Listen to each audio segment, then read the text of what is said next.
Hi everyone, this is Login Science. Well, in this video I'm going to be showing you how to enable or disable activity status on TikTok. So let's get into it. First, all you have to do is open TikTok. You'll be landing on your For You page. Now you need to click on profile on bottom right corner. Now you'll get to see three horizontal lines on top right corner. You need to click on it.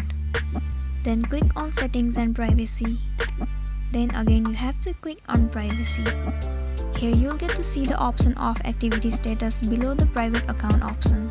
You can easily see that the activity status of this account is turned off. So in order to turn on the activity status, all you have to do is enable this option.